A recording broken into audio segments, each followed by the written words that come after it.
मैं सतना जिला से आई हूँ।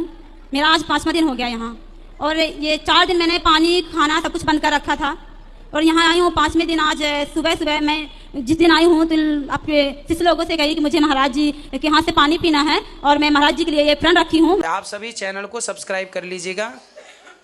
जो भी यूट्यूब पर देख रहे हैं चैनल को सब्सक्राइब कर लीजिए और शेयर कीजिएगा। राधे राधे दोस्तों, स्वागत है आपका हमारे YouTube चैनल उषा भक्ति मार्ग में। बात करेंगे हम आज ऐसी महिला की जो कि पंडाल में आती है और गुरुजी से कहती है कि गुरुजी मैंने 5 दिन से जल नहीं पिया, कुछ खाया पिया नहीं, और मैं जब से आई हूँ तब से आपके कर्मचारियों से कह रही हूँ कि मुझे गुरुजी से मिलवा दो, मुझे उन्हीं के हाथ से पानी पीना है।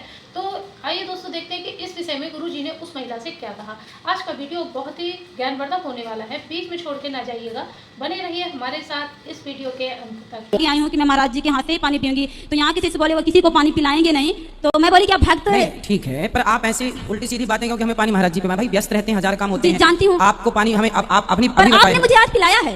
3 बजे रात आपने उठा के मुझे पिलाया। मैं बहुत प्यासी थी और मैं कल बहुत रोई गिरधर गोपाल जी से कि आपने मुझे कहा सपनों में आकर कि आप ऐसा करेंगी। आप देखो अब हमें व्यस्तता थी तो हमें सपने में आना पड़ा आपके और पानी पिलाने के लिए। तो आपने 3 बजे रात आके मुझे बहुत सी कुछ बातें कही है। मैं आपसे कहना चाहती हूँ, मुझे ये भी कहा है, मैं बोली गिरधर गोपाल मैं आपकी सेवा में आई हूँ, तो मैं आपको सपनों में बोली हूँ कि गुरुजी मैं आपकी सेवा में रहना चाहती हूँ यहाँ पे। तो मुझे आपने यही कहा है कि बेटा माता पिता से बढ़ के कोई सेवा नहीं होती, आप पहले अपने माता पिता की सेवा करिए, इसके बाद आपके लिए सदा ये गोपाल का दरवाजा खुला रहेगा। देखो हम सपने में भी बिल्कुल ठीक बात कहते हैं कि माँ बाप की सेवा करना चाहिए, सपने में भी गलत बात नहीं हो सकती जी। तो अब हम जाना चाहते हैं, सिर्फ हम आपको पहले से ही गुरु बनाए थे और यहाँ आकर भी बना लिए। अच्छा देखो बेटा, आप अपनी जगह बिल्कुल सही हैं और आपका संकल्प भी सही है, लेकिन ये होता है ना जैसे आपने अभी बताया, जैसे प्रश्नोत्तरी में कल आप बता देती कि गुरुजी हमें आपके हाथ से पानी पीना है, आप पानी भी ले आती, मैं हाथ लगा देता। तो व्यस्तता बहुत होती है। मैं कहना चाहती थी पर मैं कह नहीं पाई हूँ। हम वहाँ बैठते हैं, वहाँ भी आप बोल देते, लेकिन ऐसे प्रतिज्ञा नहीं करना चाहिए किसी को। भाई हम 1000 काम होते हैं, कभी होते हैं कभी नहीं हो, तब तक आप प्यास से तड़पने लग जाएं, ब्लड प्रेशर हाई लो हो जाए, कुछ हो जाए। मेरे को चक्कर भी आ गया था, मैं जिस दिन यहाँ आई मेरे चक्कर आ गया, तो एक यहाँ मैडम जो रहती है वहाँ लेके गई लिफ्ट से, वहाँ दवा भी दिलाई, पाउडर बीपी लो हो गई थी मेरी। इसलिए देखो ये सब गंदी प्रतिज्ञाएं हैं। नहीं, पानी गुरुजी के यहाँ, गुरुजी ना हो अब बाहर चले जाए तो 4 दिन के लिए, तब तो सीताराम हो जाए। फिर भी देखिए आपके इसमें आपने भगवान है हमारे, आपने आके पिलाया, आपकी जगह हमारे गिरधर गोपाल आके पिलाया है। भगवान आपको सुखी रखें। और आप अपने शादी हो गई आपकी? जी मेरे शादी हो गया है, एक बच्चा है, यहाँ मैं लाई हूँ, और मेरे पति नहीं है, दूसरी शादी कर लिए हैं। अच्छा। तो मैं बचपन से शादी, 15-16 साल में शादी हो गई थी, जब से मैं आज तक भगवान की सेवा करती आ रही हूँ। अब अपने बच्चे को बिल्कुल ध्रुव प्रहलाद बना दो, सुनीति बनकर, और अच्छे संस्कार दे दो, और आप अपना मन भगवान में लगाओ। गुरुजी मैं ये कहना चाहती हूँ कि मेरा बच्चा थोड़ा और बड़ा हो जाए, मैं आपके चरणों में रखना चाहती हूँ। बड़ा हो जाए, समझदार हो जाए, जब तक आपकी माँ का उसकी जरूरत है प्यार की, आप अपना प्यार दो से जब बड़ा हो जाए तो गौरी गोपाल गुरुकुल बनेगा, वहाँ भर्ती कर देंगे। जी मैं यहाँ रहना चाहती थी, अगर आपके आज्ञा उतराएंगी, नहीं आज्ञा तो जो आज्ञा देंगे आपको सिद्धार्थ करके। आपके सास ससुर हैं?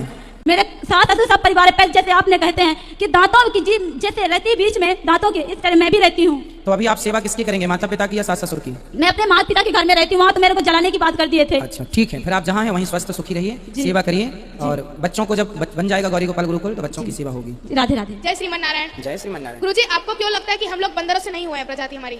अच्छा आपको क्यों लगता है? आपको गुरुजी? इसलिए लगता है बेटा क्योंकि हमारे पुराणों में लिखा हुआ है कि हम ऋषियों की संतान हैं। गुरुजी साइंस कहता है कि हम लोग होमोडाइन्स प्रजाति हैं।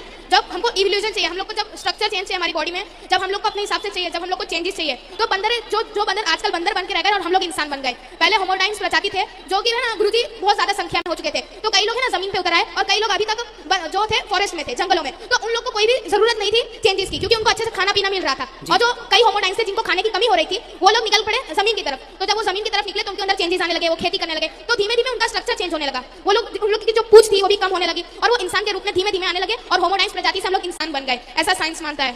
साइंस भी मान ही तो रहा है ना। साइंस भी कहता है कि होमोडाइन्स जो है वह धीरे धीरे बंदर से मनुष्य हो गया। कोई प्रूफ है साइंस के पास? ऐसे डीएनए स्ट्रक्चर्स और ये सब? हाँ, कोई प्रूफ नहीं है, वो बातें कर रहे हैं, उनके पास कोई लिखित में साक्ष्य नहीं है, कोई गुरुजी प्रमाण नहीं। रामायण में जो वानर सेना थी वो भी इंसानों की तरह थोड़ा था। बंदर सेना थी, लेकिन बंदर सेना में मनुष्य भी थे। राम उस जमाने के बंदर भी थे, पर बंदरों के बीच में ऐसा नहीं कि मनुष्य थे ही नहीं। आपने ठीक कहा कि बंदर सेना थी, पर बंदरों के बीच में राम जी तो थे। राम तो मनुष्य थे, विप्रधनुसुर संतहित लीन मनुज अवतार। राम जी तो मनुष्य थे, तो मनुष्य थे तब ना बंदर साथ दिए। हाँ। तो मनुष्य तो बेटा ऋषियों की संतान है। साइंस ने कह दिया, साइंस की हर एक दलील होती है। देखो दलील तो किसी भी बात की दी जा सकती है। जैसे बद्रीनाथ केदारनाथ में एक पानी का गर्म कुंड है, जहाँ नेचुरल पानी गर्म आता है। वहाँ पूरे पहाड़ में बर्फ होती है, पर वहाँ नेचुरल गर्म पानी होता है। तो साइंस अपने ढंग से इसका जवाब देते हैं कि वहाँ कुछ तत्व हैं, कुछ पत्थर हैं, जिनसे टकराकर पानी उसका स्वभाव बदल जाता है, वो गर्म हो जाता है। माना कि, परंतु वहीं क्यों, और जगह क्यों नहीं? तो ये साइंस की दलील है, साइंस की अपनी दलील। साइंस कहता है आत्मा जैसा कुछ नहीं होता। साइंस कहता है कि एनर्जी है, हम कहते हैं आत्मा है। अब साइंस कहता है एनर्जी है, हम कहते हैं आत्मा है। साइंस के पास लिखित में प्रमाण नहीं है कि वो एनर्जी को सिद्ध कर सके, लेकिन हम लिखित में प्रमाण देते हैं कि हम आत्मा सिद्ध कर सकते हैं, क्योंकि हमारे वेद पुराण सबसे प्राचीन है। आप लिखा हुआ तो मानेंगे ना? हाँ, तो लिखा ही सत्य मानना। कहने को तो डार्विन ने कह दिया कि हम बंदर की संतान हैं, तो कह देने से क्या है, आप कह दीजिए कुछ भी। अच्छा बताइए, साइंस भी, साइंटिस्ट जो एक साइंटिस्ट जो शोध करता है उससे बड़ा साइंटिस्ट आकर के उसके सिद्धांत को नकार देता है। ऐसा होता है, बहुत सारी थ्योरी ऐसी हैं, बहुत सारी थ्योरी ऐसी हैं जिसको एक बड़े वैज्ञानिक ने नकार दिया, नहीं जी तुम गलत कह रहे हो, हाँ या ना। तो विज्ञान की बातें विज्ञान ही काट रहा है, उसकी थ्योरी को उसकी थ्योरी से ही काट रहा है, लेकिन हमारे वेद पुराण जैसा कह गए हैं उसे आज तक किसी ने नहीं काटा, इसलिए उनके बयान बदल रहे हैं, हमारे बयान नहीं बदलते, तो जो सत्य होता है वो नहीं बदलता। सो गुरुजी हम लोग पहले बंदर थे, इसके बाद हम लोग ऋषि मुनि से हुए कि ना, हम नेचुरल प्रकृति, सबसे पहले हमारे यहाँ उस दिन का प्रमाण है जिस दिन से सृष्टि स्टार्ट हुई, सृष्टि का स्ट्रक्चर तैयार हुआ। सबसे पहले भगवान नारायण की नाभि से कमल उत्पन्न हुआ, फिर ब्रह्मा जी प्रकट हुए, ब्रह्मा जी से मनु और शत्रुपा हुए, मनु की संतान है हम, इसलिए हमें मनुष्य कहते हैं। मनु की 3 बेटियां आकुति, देवहूति, प्रसूति हुई, प्रियव्रत, उत्तानपाद, फिर इनके विवाह होते चले गए ब्रह्मा जी के अन्य पुत्रों से, और वो संतान उनकी, अब जैसे कर्दम जी की संतान हुई, उनकी बेटियां हुई 9, वो 9 ऋषियों को ब्याही गई, जैसे अनुसुईया माँ विवाही गई अत्रि जी को, वशिष्ठ जी को विवाही गई अरुंधति माँ। तो वशिष्ठ गोत्र किसी का है, आप में से कितने लोग हैं जिनका गोत्र वशिष्ठ है? ये तो ये वशिष्ठ ऋषि की संतान है। मेरा गोत्र सांडिल्य है, मैं सांडिल्य ऋषि की संतान हूँ। आपका गोत्र क्या है? वत्स। वत्स, आप वत्स नाम के ऋषि हुए हैं, उनकी संतान है। हम भारतीयों के पास गोत्र है। क्यों गोत्र है? क्योंकि हम लिखित में चलते हैं। हमारे यहाँ देखिए आज 2022 चल रहा हाँ है, गुरुजी। ठीक है, पर हम लोग सन को नहीं मानते, संवत को मानते हैं। तो हमारा संवत तो आज 70 पार कर गया और 2022 में दुनिया है। तो लोगों के पास प्रमाण नहीं है उनकी बातें सिद्ध करने के लिए। यहाँ तक कि साइंस के पास भी मोहनजोदड़ो हड़प्पा संस्कृति से प्राचीन कोई इतिहास नहीं है, वो सिद्ध किस आधार पर करेंगे किसी चीज को, है ना। और इंसान से इंसान ही होता है, बंदर से बंदर ही होता है ना। आप सोचें कि बबूल के पेड़ में कभी आम लग जाए, क्या पॉसिबल है? No. फिर बंदर से इंसान कैसे पॉसिबल हो सकता है? सो जो वनवासी में लोग थे जो बात कर सकते थे, सो वो लोग कहाँ गए? आज भी हैं, छत्तीसगढ़ के जंगल में चले जाइए, आज भी वहां पर बिना कपड़ों के रहने वाले लोग, जंगली लोग आपको आज भी मिल जाएंगे, धनुष बाण चलाने वाले। थैंक यू गुरुजी, मेरे प्रश्न का आपने वो सॉल्व कर दिया। सो राधे राधे गुरुजी मेरा। जी राम, राधे राधे। मैं महाराष्ट्र से हूँ।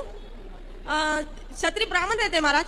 क्षत्रिय अलग होते हैं, ब्राह्मण अलग होते हैं। ब्राह्मण, क्षत्रिय, वैश्य और शूद्र 4 भाग हैं हमारे यहाँ जो व्यवस्था के लिए बनाए गए थे। कि हमारे इधर एक क्षत्रिय रहता ब्राह्मण है कि एकादशी के बाद दूसरा दिन आता है ना उपवास छोड़ने का, तो मैं उनको दान देना चाहती थी अनाज। तो उन्होंने कहा मैं अनाज नहीं लेता हूँ, मैं दक्षिणा लेता हूँ। तो इसका क्या मतलब है महाराज जी? कोई बात नहीं, आजकल तो बहुत सबके घर में आते हैं, आटा दो तो नहीं लेते, चावल दो तो नहीं लेते, बोले पैसे लूंगा। तो आजकल तो भिखारी भी एडवांस हो गए हैं। तो पैसे में और अनाज में कुछ क्या फर्क रहेगा महाराज जी? भाई अनाज सस्ता बिकेगा, माथापच्ची करनी पड़ेगी, पैसा तुरंत का तुरंत काम आ जाएगा, इसलिए उन्होंने कहा होगा। लेकिन हमारे दान देने से भाव ये होना चाहिए कि जो हमारे पास है वो आपको ग्रहण करना चाहिए, और आपके भाव से जो सामने वाला ले ले वही सबसे योग्य है दान लेने के। वरना ये लोग दान लेने के योग्य नहीं है। अपनी डिमांड नहीं जी, हमें आप 10 रुपए दें तो बोलते नहीं हमें 50 रुपए दो। तो भीख मांगने का अर्थ ये नहीं है कि आप सामने वाले से डिमांड करें, श्रद्धा से जो मिल गया वो स्वीकार कर लेना भिक्षा है। दूसरा प्रश्न है महाराज जी, मेरे माता पिता, मैंने आप भी 2-4 दिन पहले आपसे गुरु मंत्र लिया। मैं पहले से ही मांस मच्छी पहले से ही नहीं खाती हूँ, बचपन से ही नहीं खाती हूँ, क्योंकि मेरे माता पिता सब खाते हैं, मगर मैं उनके घर पे जाती हूँ तो उनको बुरा लगता है, तो उनका घर का मैं अनाज नहीं खाती हूँ। तो उसमें कुछ नहीं, आप जाना आना बनाए रहिएगा। खाना पीना बोल दिया करिए कि आप मांस खाते हैं, इसलिए मांस खाने के नुकसान उनको बताओ तो वो भी छोड़ देंगे। नहीं समझते महाराज जी। उनको फिर कथा सुनवाना। कथा सुनते अभी थोड़े थोड़े सुन रहे हैं, मगर वो क्या बोल रहे, तू इतना बड़ी हो गई है, तेरे को इतना घमंड आ गया, हमारे यहाँ पे आ रही खाना नहीं खाते, मम्मी ने इतना प्यार से खाना बनाया। मैं बोली वो तो बात खाने में नहीं। बोलना, उनसे बोलना कि हमारे लिए खिचड़ी बनाया करो, तो आएंगे खाएंगे। मछली बना के परोसे तो कैसे खाएंगे? तो उनका घर का खा सकते महाराज जी। हाँ, तो जो सामान्य है, अब भाई आप अपने घर में कुछ भी खाएं, पर जब हम आए आपके लिए बोल रहे हैं, जब आप जाएं तो वो बोले कि आप हमें सादा दाल चावल सब्जी रोटी बनाया करो, तो हमारे करेंगे। राधे राधे महाराज। एक क्वेश्चन है मेरा, परशुराम जी पंडित थे तो उन्होंने अस्त्र और शस्त्र क्यों उठाए? उनका अवतार ही हुआ था। राम जी भी तो भगवान हैं। वो तो क्षत्रिय थे। अच्छा, भगवान तो देखो भगवान होते हैं, भगवान की कोई जात नहीं होती। राम जी और परशुराम जी भगवान 24 अवतारों में इनके नाम हैं। ये इनको जात से ना बांधा जाए, भगवान की कोई जात नहीं होती। परशुराम जी ब्राह्मण है, ये सत्य है।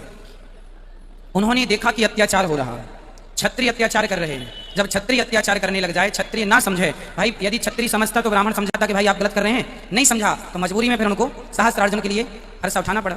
हाँ, लेकिन ब्राह्मणों के लिए अस्त्र उठाना ये है नहीं। वो ब्राह्मण समझिए, वो भगवान हैं परशुराम जी। उनमें सामान्य समर्थ को नहीं दोष गोसाई, सामर्थ्य को उनको, जैसे महाभारत के युद्ध में गुरु द्रोणाचार्य जी ने भी युद्ध किया, तो गुरु द्रोणाचार्य जी तो खुद ब्राह्मण हैं, तो उन्होंने युद्ध क्यों किया? जहां धर्म की रक्षा के लिए आपको अस्त्र शस्त्र उठाना पड़े तो वहां पर ब्राह्मण क्षत्रिय नहीं देखा जाता। देश की रक्षा जिस प्रकार हो करना चाहिए, उस समय का वही धर्म होता। धन्यवाद गुरुजी। एक और है गुरुजी जी। 84 का चक्कर लगाकर मनुष्य जन्म मिलता है, फिर भी मनुष्य दुख क्यों पाता दोबारा आने के बाद?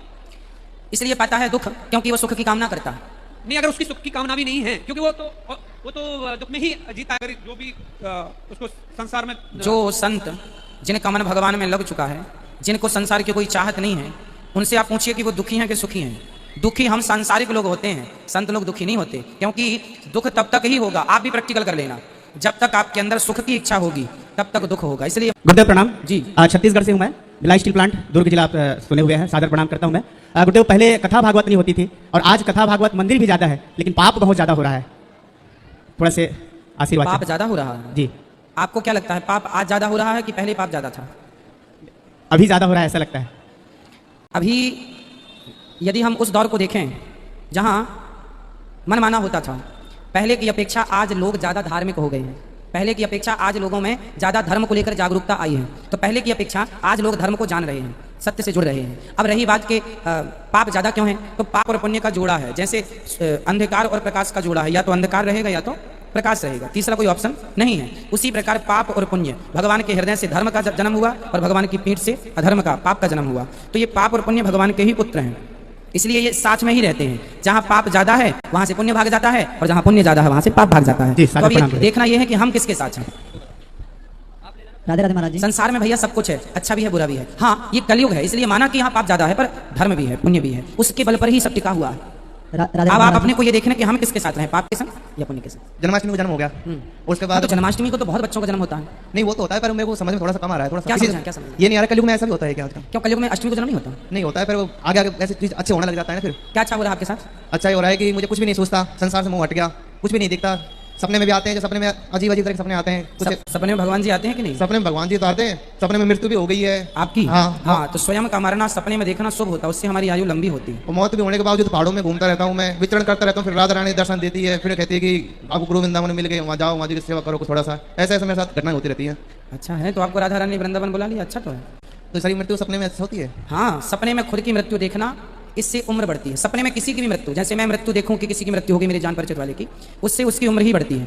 जो अनिष्ट होता है वो टल जाता है। तो सपने में मृत्यु का देखना अच्छा होता है, सपने में पानी का देखना बहुत अच्छा होता है। तो ये कुछ चीज़ें सपना संकेत देता है, जो आने वाला समय है वो आपके साथ अच्छा है या बुरा है। कुछ अच्छे संकेत होते हैं, कुछ बुरे संकेत होते हैं। एक प्रश्न हो रहा है सर, मुझे यहाँ कुछ भी अच्छा नहीं लगता। मुझे मोक्ष की इच्छा होती है जाने की। मोक्ष किसे कहते हैं बताओ?